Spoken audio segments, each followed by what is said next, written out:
وہ یوں نا کہ جب نبی کریم صلی اللہ علیہ وسلم نے اسلام کی دعوت دی نا، اسلام کی دعوت دی، کچھ لوگوں نے فوراً قبول کی، کچھ لوگوں کی قبولیت میں کچھ چیزیں مانع تھیں۔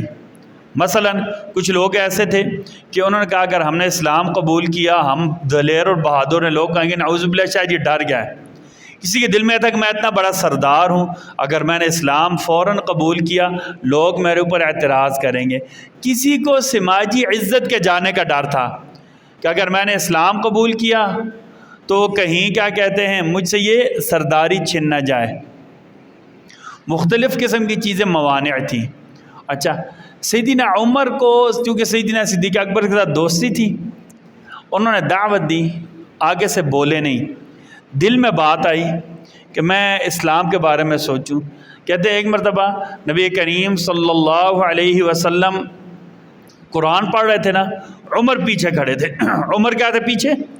ان کے دل میں آئے کہ ہاں عرب تھے، فصیح اللسان تھے، یہ تو بڑی اچھی شاعری ہے۔ آپ صلی اللہ علیہ وسلم نے سورہ حاقہ کی آیت پڑھی نماز میں، وَمَا هُوَ بِقَوْلِ شاعر، یہ کسی شاعر کا کلام، شاعر کے ذاتی خیالات تو نہیں، تو اللہ کا کلام ہے جو ساری مخلوق کے لیے۔ اچھا، حضرت عمر نے اچھا نعوذ باللہ من ذلک، یہ تو جادوگر بھی ہیں جو دل کی بات۔ پھر کہا وَلَا بِقَوْلِ كَاهِنٍ، اچھا یہ ترتیب سے آیات ہیں، آپ ان کی وجہ سے نہیں پڑھ رہے، ترتیب سے وَلَا بِقَوْلِ كَاهِنٍ، اور نہیں یہ کسی کاہن کی آیات ہیں۔ کاہن جادوگر کی وہ قسم ہوتی ہے جو اندازہ لگا کر لوگوں کو آئندہ کی باتیں بتلانے کی کوشش کرتے ہیں۔ وَلَا بِقَوْلِ كَاهِنٍ قَلِيلًا مَا تَذَكَّرُونَ۔ اچھا، عمر کے دل میں بات آئی کہ یار یہ کچھ نہ کچھ تو ہے نا، میں نے بات دل میں سوچی، فوراً پتہ چل گیا۔ اس دوران عجیب ایک بات ہوئی، کفار مکہ تنگ آ گئے۔ یاد رکھیں جب کسی کے پاس سے دلیل ختم ہو جاتی ہے تو وہ حق کو مٹانے کے لیے قوت کا سہارا لیتے ہیں، حق کو مٹانے کے لیے قوت کا سہارا لیا جاتا ہے، ٹھیک ہے۔ تو کفار نے ایک مرتبہ کہا کہ نعوذ باللہ من ذالک، جو نبی کریم صلی اللہ علیہ وسلم کو شہید کر دے گا، قتل کر دے گا، اس کو یہ انعام ملے گا۔ عمر بن خطاب نے تلوار اٹھائی، یہ بات پوری کرنے کے لیے نکلے۔ راستے میں سے نعیم بن عبداللہ ایک صحابی تھے، انہوں نے کہا عمر کہاں جا رہے ہو؟ کہا کہ نعوذ باللہ محمد صلی اللہ علیہ وسلم کے قتل کا ارادہ ہے۔ اچھا، کہا ان کے قتل کا تو ارادہ کر لیا، لیکن اب پہلے اپنے گھر کے بارے میں تو پتہ کرو۔ آپ کی بہن فاطمہ بنت خطاب اور آپ کے بہنوئی سعید بن زید مسلمان ہو چکے ہیں، سعید بن زید مسلمان ہو چکے ہیں۔ اچھا، عمر فوراً بہن کے گھر گئے۔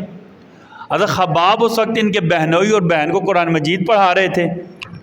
خباب نے عمر کو غصے میں دیکھا، ایک سائڈ پر ہو گئے، بہن سے پوچھا کیا کر رہی ہو؟ کہا قرآن پڑھ رہی ہوں۔ بہن کو بھی مارا، بہن نے مزاحمت کی اور تشدد کیا، بہنوئی کے ساتھ بھی تشدد کیا، تشدد کا معاملہ کیا، تھک گئے۔ اچھا، کہا پڑھ کیا رہے تھے؟ پڑھ کیا رہے تھے؟ تو بہن نے کہا نہیں ایسے نہیں پڑھنے دیتے، ایسے نہیں پڑھنے دیتے۔ کیوں؟ آپ ناپاک ہیں، پتہ نہیں پردہ ٹھیک کر دینا، آپ ناپاک ہیں، اور قرآن کو چھونے کے لیے شرط کیا ہے؟ قرآن میں نے کہا لا یمسہ الا المطہرون، قرآن کو وہی ہاتھ لگائے گا بغیر پردے کے، بغیر غلاف کے، ڈائریکٹ، جو پاک ہو۔ آپ پاک نہیں ہیں۔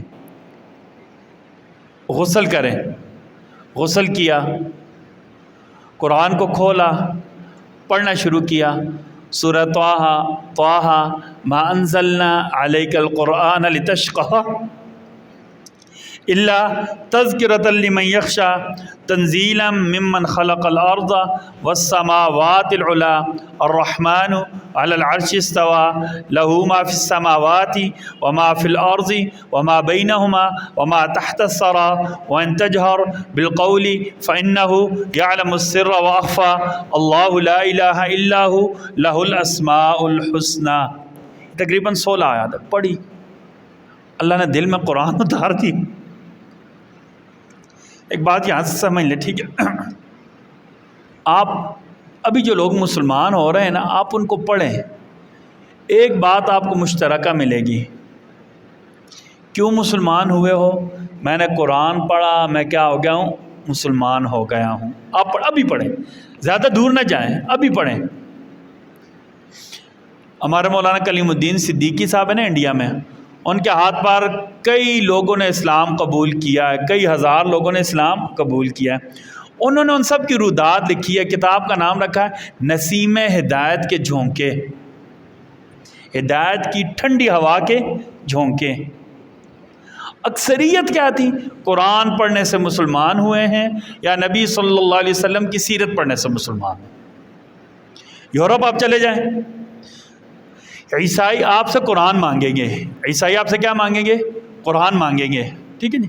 قرآن پڑھ کر لوگ کیا ہوتے ہیں؟ مسلمان ہوتے ہیں، ٹھیک۔ قرآن پڑھ کر لوگ کیا ہوتے ہیں؟ مسلمان ہوتے ہیں۔ قرآن کیا؟ اللہ نے ہدی للمتقین، یہ ہدایت والی کتاب ہے نا، قرآن ہدایت دینے والی کتاب ہے۔ ہم اس لیے کہتے ہیں نا قرآن خود بھی پڑھیں، صحیح پڑھیں، ترجمے کے ساتھ پڑھیں، اپنے گھر والوں کو بھی قرآن پڑھیں۔ میرے واقعات بیان کرنے سے، میرے قصے کہانیاں پڑھنے سے ممکن ہے کسی کے اوپر اثر نہ ہو۔ جتنا مرضی کوئی اچھا واقعہ ہو، میری ذات کے متعلق واقعہ ہوگا، ممکن ہے آپ اس سے متاثر ہو جائیں، لیکن عمومی طور پر لوگ اس سے متاثر نہیں ہوں گے۔ کیوں بھلا؟ یہ میری ذات کے متعلق ہے، میری ذات متنازع بھی ہو سکتی ہے، لیکن جو آفاقی سچائی ہے، جس کے سچ ہونے میں کوئی شک نہیں، وہ کیا ہے؟ اللہ کی کتاب اور اللہ کے نبی صلی اللہ علیہ وسلم کی ذات، ان دونوں کے سچائی میں کوئی شک نہیں ہے۔ تو اسلام کب غالب آئے گا؟ لوگ کب اسلام قبول کریں گے؟ جب ہم انہیں اللہ کی کتاب کی دعوت دیں گے، اللہ کے نبی صلی اللہ علیہ وسلم کی سیرت پڑھیں گے اور پڑھائیں گے۔ یہ یاد رکھیں، ٹھیک ہے نا۔ تو عمر نے کیا کیا؟ اچھا میں آپ کو بتایا تھا نسیم ہدایت کے جھونکے، اگر اللہ آپ کو توفیق دے تو کتاب لے کر پڑھیں۔ ایک کتاب اس کا نام ہے ہم کیوں مسلمان ہوئے۔ ہم کیوں؟ دنیا کے 100 بڑے بڑے لوگ جنہیں اللہ نے بڑی عزتیں دی ہیں، یا جب مسلمان نہیں تھے تب بھی بڑے لوگ تھے، وہ کسی بھی درجے میں کسی بھی شعبہ میں بڑے لوگ تھے، انہوں نے اسلام قبول کیا۔ تو اس کتاب ہم کیوں مسلمان ہوئے، اور دوسری کتاب کا نام کیا ہے؟ نسیم ہدایت کے جھونکے، مولانا کلیم الدین صدیقی صاحب، آپ انڈیا میں ہیں، ٹھیک ہے نا۔ کئی لاکھ لوگوں نے ان کے نام ہاتھ پر اسلام قبول کیا ہے، ٹھیک ہے نا۔ یہ قلعہ سر انہوں نے خود کتنی تکلیفیں برداشت کی جب لوگ اسلام قبول کرتے تو کیا کیا تکالیف انڈیا جیسے ملکوں میں یا متعصب ملکوں میں کیا حالات ہوتے ہیں، ٹھیک ہے۔ یہ دونوں کتابیں پڑھنے کے قابل ہے۔ ہم کیوں مسلمان ہوئے، اس سے ہمارا ایمان بڑھتا ہے، ہمیں سمجھ آتی ہے کہ جو لوگ کفر چھوڑ کر، ہم جدی پشتی مسلمان ہیں، ہم نے اپنے والد کو مسلمان دیکھا، انہوں نے اپنے والد کو مسلمان دیکھا، انہوں نے اپنے والد کو مسلمان دیکھا، ٹھیک۔ لیکن جو لوگ گندگی چھوڑ کر روشنی میں آتے ہیں نا، اندھیرا ہو نا، اندھیرا ہو، سخت اندھیرے سے نکل کر کوئی روشنی میں آ جائے نا، اس کو روشنی کی اہمیت کا پتہ ہوتا ہے۔ اور ایک بندہ بیٹھا ہی روشنی میں ہو، وہ تو مانتا ہے کہ روشنی بڑی اچھی چیز ہے، لیکن وہ اہمیت اس کے دل میں نہیں ہوتی جو بندہ اندھیرے سے نکل کر روشنی میں آئے گا۔ یہ کفر کا جو اندھیرا ہوتا ہے نا، یہ دنیا کے اندھیروں سے کئی گنا بڑھ کر ہوتا ہے۔ جن لوگوں نے یہ اندھیرا دیکھا ہے نا، جب اس سے نکل کر اسلام کی روشنی میں آتے ہیں، قرآن کی روشنی میں آتے ہیں، نبی صلی اللہ علیہ وسلم کی سیرت کی روشنی میں آتے ہیں، پھر اس کے لیے وہ ہر قربانی دینے کے لیے تیار ہوتے ہیں۔ تو سیدنا عمر کی زندگی کس نے بدلی ہے؟ قرآن نے۔ بہن اور بہنوئی نے قرآن مجید دے دیا، پڑھیں۔ سورہ طٰہٰ کی پہلی 16 آیات پڑھی، طٰہٰ ما انزلنا علیک القرآن لتشقیٰ الا تذکرۃ لمن یخشیٰ تنزیلا ممن خلق الارض والسماوات العلی الرحمن علی العرش استویٰ لہ ما فی السماوات وما فی الارض وما بینہما وما تحت الثری وان تجہر بالقول فانہ یعلم السر واخفی اللہ لا الہ الا ہو لہ الاسماء الحسنی۔ یہاں تک پڑھا نا، دل بدل گیا، دل بدل گیا۔ اچھا اب تلوار اسی طرح گلے میں لٹکائی ہوئی ہے۔ نبی کریم صلی اللہ علیہ وسلم کے آپ صلی اللہ علیہ وسلم زید بن ارقم کے گھر میں تھے، زید بن ارقم کے گھر کی طرف چلے، کسی نے آپ صلی اللہ علیہ وسلم کو اطلاع دی کہ عمر نے تلوار گلے میں لٹکائی ہوئی ہے، آ رہے ہیں، ہم کو حفاظتی بندوبست فرما دیں، ہم کو حفاظتی بندوبست فرما دیں۔ اچھا نبی کریم صلی اللہ علیہ وسلم کے چچا سید الشہداء، آپ صلی اللہ علیہ وسلم نے حمزہ کو کیا کہا؟ سید الشہداء کہا ہے۔ کس نے کہا ہے؟ نبی نے کہا ہے۔ سید الشہداء کیسے کہا ہے؟ سیدنا حمزہ رضی اللہ تعالیٰ عنہ کو، ٹھیک ہے، آپ صلی اللہ علیہ وسلم کے سب سے محبوب چچا تھے، ٹھیک ہے۔ جنگ احد میں شہید ہوئے، 70 دیگر صحابہ کرام بھی شہید ہوئے، آپ صلی اللہ علیہ وسلم ایک بندے کا جنازہ پڑھاتے اسے لے جاتے، لیکن 70 کے 70 صحابہ کرام کے ساتھ عمر کی میت پڑی رہی، آپ صلی اللہ علیہ وسلم نے 70 مرتبہ اپنے چچا کی نماز جنازہ پڑھی، کیونکہ ان کی لاش کے ٹکڑے ٹکڑے کر دی تھے نا کفار نے۔ ابھی آپ میدان احد جائیں تو سیدنا حمزہ کی قبر وہاں ہے رضی اللہ عنہ و ارضا، وہ بھی تھے، وہ سب اسلام لے آئے تھے، وہ بھی دلیر تھے۔ تو انہوں نے کہا کہ عمر آ رہا ہے، غصے میں دکھائی دے رہا ہے، تلوار گلے میں لٹکائی ہوئی ہے۔ ننگی تلوار کا مطلب یہ ہوتا تھا اس بندے کا ارادہ ٹھیک، جب ہتھیار چھپا کر لے کر جاتے نا پوشیدہ کر کے، مطلب تو بندہ عمومی حالت میں آ رہا ہے، عمومی حالت میں آ رہا ہے۔ اچھا ٹھیک، عمر نے کہا اگر نیت ٹھیک کر کے آ رہا ہے تو بڑی اچھی بات، اگر عمر کی نیت ٹھیک نہیں تو اسی تلوار سے میں نے اس کا کیا کرنا ہے، کام تمام کر دینا۔ عمر آئے ٹھیک ہے نہیں، اور کہا یا رسول اللہ مجھے کلمہ پڑھا کر اپنے غلاموں میں شامل کر لیں۔ یہ نبوت کا 6واں سال تھا اور سیدنا عمر 36ویں مسلمان تھے۔ عفواً یہ نبوت کا کیا کہتے ہیں 6واں سال تھا، اور 36 سال کی عمر میں سیدنا عمر نے اسلام قبول کیا۔ اچھا اب اسلام قبول کر لیا نا تو دلیر بندے کی ایک بات ہوتی، پتہ کیا، وہ کوئی کام نیچے رہ کر نہیں کرتا، کوئی کام نیچے رہ کر، نماز کا وقت ہوا، کہا یہاں نماز پڑھیں گے، کہا یا رسول اللہ ہم حق پر نہیں ہیں، جی حق پر ہیں، پھر ہم کیوں چھپ کر کام کرتے ہیں، مسلمان ہیں، کمزور ہیں، کفار نقصان، مسلم کا تقاضا ہی کہ ہم خاموش رہ کر نماز پڑھیں۔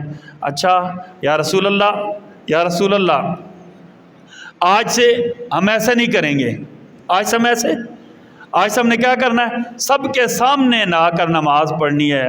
عمر کعبہ میں آئے، اعلان کیا، کہا کہ میرا نام عمر ہے، میرے والد کا نام خطاب ہے، سارے مجھے جانتے ہیں، میں نے نبی کو کہا ہے ہم نے حرم میں نماز پڑھنی ہے، جس نے اپنی بچے یتیم کرانے ہیں، اپنی بیوی کو بیوہ کرانا ہے، وہ آ کر ہمیں روک دے۔ اللہ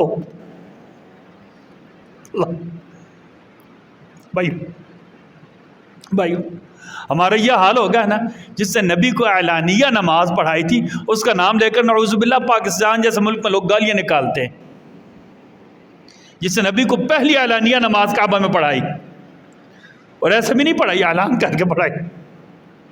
کہا جس نے اپنی بیوی بیوہ کروانی ہے، اپنے بچے یتیم کروانے، عمر کعبہ میں نبی کے ساتھ نماز پڑھے گا، وہ آ کر رو کر دیکھ لے۔ آپ صلی اللہ علیہ وسلم نے عمر کو پہلی نماز پڑھائی جا کر کعبہ میں اعلانیہ۔ آپ صلی اللہ علیہ وسلم نے ایک مرتبہ فرمایا کہ جب عمر نے اسلام قبول کیا تو میرے پاس جبرائیل امین آئے اور کہا یا رسول اللہ عمر اسلام لائے ہیں تو آج فرشتوں نے بھی آسمان پر خوشیاں منائی ہیں۔ یا رسول اللہ عمر کے اسلام لانے کی اتنی خوشی ہے کہ فرشتوں نے بھی آج آسمان پر خوشیاں منائی ہیں، ٹھیک ہے نا۔ عبداللہ بن مسعود فرماتے ہیں کہ عمر کے اسلام لانے کے بعد اسلام ہمیشہ معزز رہا، ٹھیک ہے۔ صحابہ کرام فرماتے ہیں کہ ہمیں جب تک عمر اسلام نہیں لائے تھے ہمیں کعبہ کے پاس کھڑا ہونے کی اور بیٹھنے کی اجازت نہیں تھی۔ عمر کے اسلام لانے کے بعد ہم بڑی دلیری کے ساتھ کعبہ جاتے، حلقے لگا کر بیٹھ جاتے، اور مکہ میں مسلمانوں نے سب سے پہلے جو نعرہ تکبیر بلند کیا وہ کب پتہ ہے؟ کہتے عمر اسلام لائے نا تو تقریباً 35 سے 40 کے قریب مسلمان تھے، سب نے بلند آواز سے کہا تکبیر اللہ اکبر، پہاڑیوں سے آواز مکہ میں آئی۔ مکہ کا کافروں نے کہا کیا ہوا؟ کسی نے اطلاع دی کہ عمر نے اسلام قبول کیا، تو کہتا ہے ابو جہل نے کہا آج مسلمان